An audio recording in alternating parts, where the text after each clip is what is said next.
ang witness ko, ha? Ikaw ang witness ko. Ha? Ikaw ang witness ko. Uy! Ikaw ang witness ko. Masyado ka natutulala diyan. Ay, ako'y pwede makiusap na ito yung tigil-tigilan. Pwede. Pwede ba? O hindi? Pwede o hindi? Pwede ba o hindi? Gagaling ang tao ito, ha?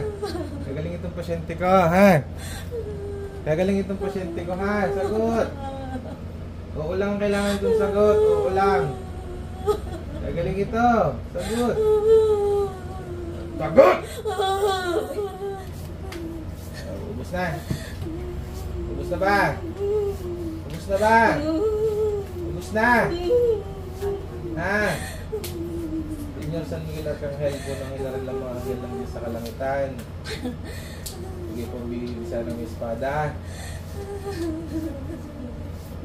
Sige ng desisyon. Ano ang manarakapat sa Miguel lang na nagpapasakit sa tama ito. Puro pirado.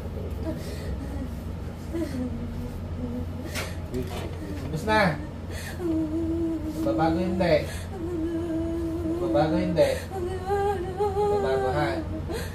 Pag nahuli kita ulit, papatayin kita. Maganag ba? Uso mo testingin ko. Ayaw? Magbabago, ha? May hinatawad sa Panginoon. Taas ang dalawang kamay. Hinatawad sa Panginoon. Dali! Sa pangako, wag na uulit. Panginoon! Wag ako umulit. Ipagkaloob ang aking kamatayan at kasakitan sa aking buong pamilya. Maliwanag. Ha?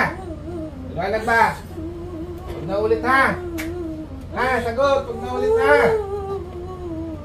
Ubus na. Nilagay mo dito. Ubus na. Akala ko po. Ubus na. Ubusin mo na. Dali.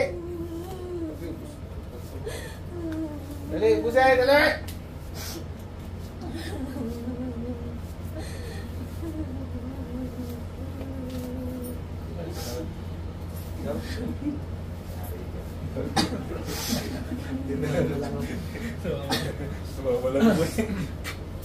Ubus na.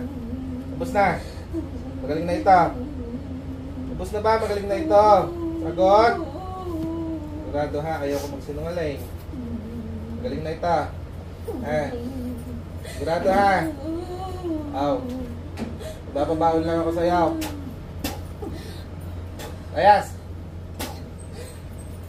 Hey! Sino naman tayo? Sino naman iya? Halika na.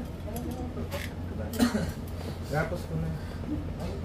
Alam mo, nagpapahirap sa'yo. Sa totoo lang sabihin ko sa'yo, ha? Hindi naman yung gumagawa sa'yo. Ang nagpapahirap sa'yo, kapatid. Kinikimkim yung galit sa puso. Yun ang nagiging dahilan kung ba. Yung parang nagiging siga siya para yung karga mo lumaki. Yun ang nag-i-ignite ng karga. Kaya sabi ko kasi kaya ka magdasal nga eh. Hindi mo naman ginawa ng ayat. Ano nakalagay sa number 3? Akala ko kasi kahit yung papatawad na tapos mag-sorry. Hindi pwede, ganito. Hindi mo binasa yung number 3. Ano yung number 3? Yun sa patawad sa kapwa. Ano dito na? Kasi hindi pwedeng hingi ng tawad kay Lord. Tapos hindi ka naman willing magpatawad. Hindi pwede yun.